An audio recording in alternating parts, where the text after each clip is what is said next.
Hey everyone, and welcome to this deep dive.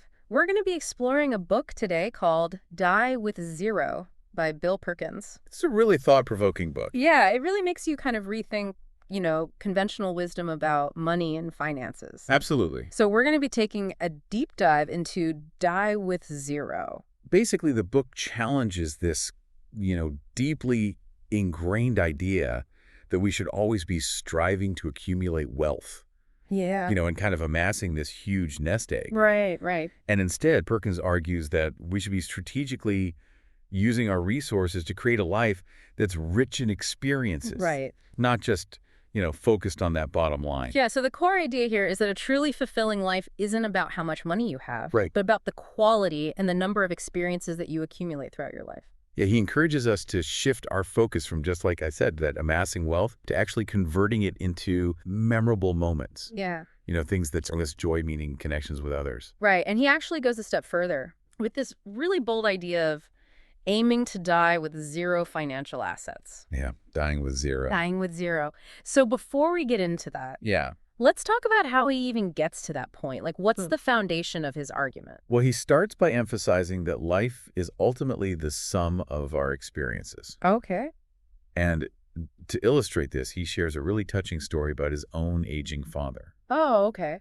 Even though his dad was physically limited, he found immense joy reliving memories Right. through an iPad that was filled with old photos and video. So even though his dad couldn't necessarily go out and have these experiences anymore, Yeah. he could still derive a lot of joy and meaning from looking back on the experiences that he did have. And that's such a good point. As you get older and maybe you're not as mobile Right. or you can't do the things you used to be able to do, those memories become really, really precious. It's true. And in a way, those memories become like assets Right. in and of themselves. And so he actually calls these memory dividends. Oh, memory dividends. I like that. Yeah. It's a very clever analogy to financial investments. Okay. So, just like stocks or bonds generate those ongoing returns, Right.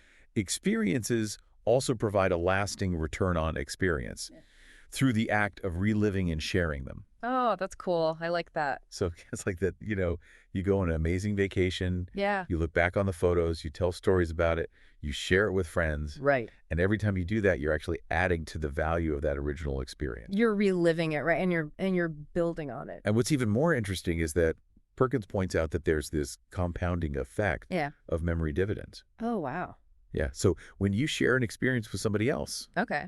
you're not only reliving your own memory, Yeah. but you're actually creating a shared experience with that other person, That's a good point. which actually enriches the original memory Yeah. and kind of amplifies its impact over time. That's really interesting. Right. So the more you share and relive those experiences, Yeah. the richer they become. Right. Yeah. It just kind of keeps building. And it kind of goes back to his point about, really prioritizing those experiences earlier in life. Okay. While you have the time and the energy to really, embrace them. Yeah, when you can actually do them. He uses this great example of his friend Jason, who in his 20s borrowed money from a loan shark Oh, wow. to fund this backpacking trip across Europe. Oh, wow. Okay. So even though he was taking on this, financial risk, Right. he considers it the best investment he's ever made Oh, cool. because of the profound impact that it had on his life. So even though he went into debt for it, Yeah, the experience itself was more valuable than any financial investment he could have made. right, exactly. And this kind of leads into his boldest proposition, Okay. which is the idea of dying with zero. Okay. To really illustrate this point, he tells the story of Elizabeth, a hardworking woman who dedicated her entire life to saving money. Hmm. And sadly, she passed away with a significant sum of money unspent. Wow, that's so sad. Yeah, and, Perkins sees this as a potential waste of life energy. Right. It's like, what's the point of saving all this money if you don't actually get to experience the joy and fulfillment that it can bring? Yeah, and I think, it's such a common thing It is. to kind of fall into that trap of, always saving for the future. Always planning for a rainy day. Yeah, and then all of a sudden, life is passing you by. Yeah, and Perkins argues that, there are some common psychological factors that kind of contribute to this over-saving tendency. Okay. Like what? Things like the fear of running out of money in old age Yeah. and the uncertainty of future healthcare costs. Right, that makes sense. Those are definitely things that people worry about. For sure. But I'm curious to know how he suggests we address those fears. Well, he actually challenges the idea that excessive saving is the only solution, Okay. and he brings in a really interesting economic theory to support his argument. Oh, okay, let's hear it. He cites Modigliani's life cycle hypothesis, which basically suggests that we should aim to die with zero Okay. in order to maximize the utility or the enjoyment that we get from our money over our entire lifespan. So basically, we should be actively spending our money throughout our lives. Yes, to maximize the enjoyment that we get from it. That's interesting. Yeah. But what about things like, providing for our children or covering unexpected medical expenses? Perkins addresses these head on. He's not shying away from these concerns at all. When it comes to providing for our children, Perkins argues that dying with zero doesn't equal neglecting their needs. Right. It's not about, cutting them off or leaving them with nothing. Right. Instead, he advocates for a more thoughtful approach to wealth transfer. Okay. And that is giving while you're still alive. Giving while you're still alive. To maximize the impact of those gifts. So instead of leaving a big inheritance, you're suggesting we consider giving gifts throughout our lives. Exactly. And he actually shares a story about a woman named Virginia Cullen who inherited a significant sum from her mother, but she actually wished that she'd received that money earlier in her life when she was raising her children and facing financial struggles. It makes you think about the timing of financial gifts, right? Absolutely. Like receiving support at a crucial moment in life Yes, can make a much bigger difference than inheriting a lump sum later on. I completely agree. And Perkins has a name for this type of giving. He calls it in vivo wealth transfers. In vivo. Yes, which essentially means giving between the living. Oh, okay. I see. And he's really emphasizing the potential for a much deeper impact on the recipient's life when you give in this way. So it's about aligning your giving with their needs and aspirations, making sure that your support arrives when it can truly make a difference. Absolutely. But what about that other big concern, healthcare costs? Yeah, that's a huge one for a lot of people. Yeah, and Perkins acknowledges this, but he challenges this idea that hoarding massive amounts of money is the only solution. Oh, okay. He points out that end-of-life care costs in particular can be so astronomical that even substantial savings might be wiped out. Right, so even if you save a ton, it might not even be enough. Exactly. And so as an alternative, Perkins makes a really compelling case for exploring options like long-term care insurance. Okay, so long-term care insurance. Yes, this type of insurance can provide a safety net for those unforeseen medical expenses without requiring us to stockpile huge amounts of money. Okay, so it's kind of a way to mitigate the risk without having to save excessively. Precisely, it's about being proactive, investing in preventative healthcare measures, and exploring those financial tools that can help us manage those risks, rather than letting fear drive our saving habits. I like that approach. Yeah, it's about being smart and strategic. Okay, so we've talked about providing for our children and addressing healthcare costs, but how do we actually start putting this die with zero philosophy into action? That's a great question, and this is where Perkins introduces a key concept, the net worth peak. Net worth peak. Okay, I've never heard that term before. This refers to the point in our lives where our wealth is at its highest. Okay, so instead of constantly trying to increase our wealth, Perkins is suggesting that we should aim for this peak Exactly. and then strategically spend it down.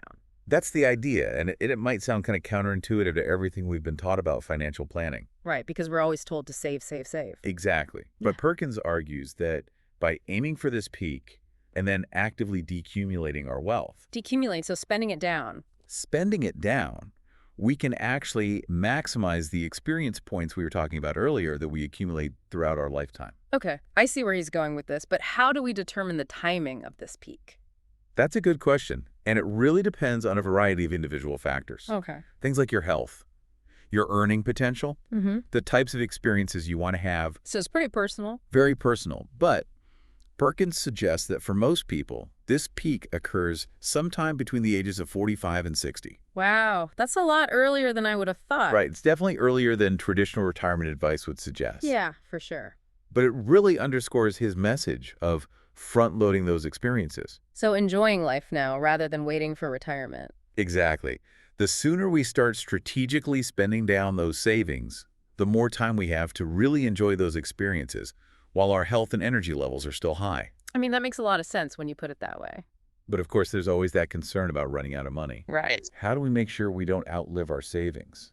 Yeah, that's a valid concern. And Perkins addresses this too. He encourages us to calculate our projected survival costs. Survival costs. What does that mean? Basically, it means factoring in our life expectancy, Okay. our estimated annual expenses for things like housing, food, healthcare. Got it. This helps us determine how much we really need to save for those basic needs, Okay. ensuring that we're spending responsibly while still freeing up resources for those enriching experiences. So it's about finding that balance Exactly. between enjoying life now and planning for the future. Precisely.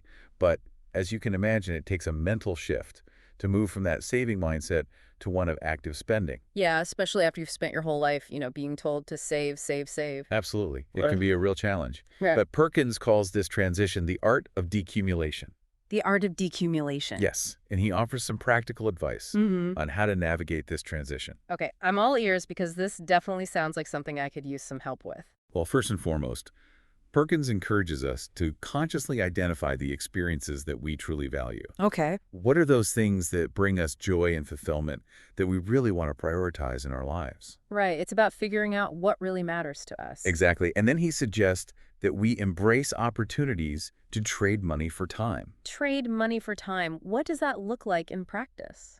Well, think about things like outsourcing tasks that you don't enjoy or that take up a lot of your time. Okay, like hiring someone to clean your house or do your yard work. Exactly. It might Uh-huh. seem like a luxury, but freeing up that time allows you to focus on those experiences that bring you joy and fulfillment. It's about recognizing those areas where spending money can actually enhance your life by giving you back time for the things that truly matter. Precisely. And Perkins also suggests using a would I rather framework when making spending decisions. Would I rather? Okay, I like that. So, for example, ask yourself, would I rather splurge on one incredible vacation now or have two slightly less luxurious trips several years down the road? Okay, that's a good way to frame it. It's about weighing immediate gratification against delayed rewards Right, because you never know what the future holds. and taking into account that your ability to enjoy those experiences might change over time. That's a good point. It's important to be realistic about that. It is. And, it's one thing to talk about these concepts, but Perkins actually walks the walk. Okay, good. I like that. He shares some incredible anecdotes from his own life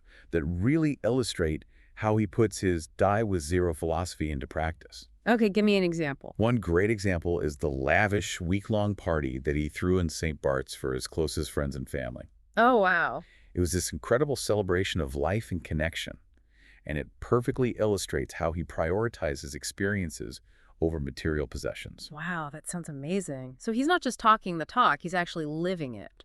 He is, and he also talks about his decision to prioritize travel and experiences over living in a larger, fancier apartment. Okay, so he's making conscious choices to align his spending with his values. Exactly. He's not succumbing to societal pressures to accumulate more stuff. Yeah, it's about recognizing those opportunities to convert money into memories and prioritize those things that truly bring us joy.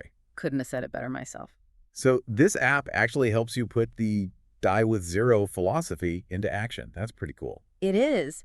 The app uses algorithms and data to help users project their net worth peak, estimate their survival costs, and even map out a spending plan that's in line with the experiences they want to have and their personal values. It sounds like it takes all those big, sometimes overwhelming concepts and breaks them down into manageable steps. Exactly. And it goes even further. The app factors in your individual health data and your risk tolerance to create a personalized roadmap for maximizing your lifetime fulfillment. Okay, that's impressive. But even with a fancy app, this whole idea of dying with zero can still feel pretty intimidating. It goes against everything we've been taught about saving for the future. I get it. It's a huge shift in thinking. But Perkins acknowledges that and provides a lot of practical advice and frameworks to help you work through those mental hurdles. He encourages you to really examine your fears, quantify them, and then make informed decisions based on logic and your personal values. It's about taking control, right? Making conscious choices instead of letting fear and societal expectations dictate how you live your life. That's pretty empowering when you think about it. Absolutely. So as we wrap up our deep dive into Die with Zero, I want to leave you with a question to think about. What's one experience you've been putting off, something that's been sitting on your bucket list? You know, that dream trip you've always wanted to take, that photography class you've been thinking about, or even just reconnecting with an old friend? If you knew you couldn't wait any longer, what would it be?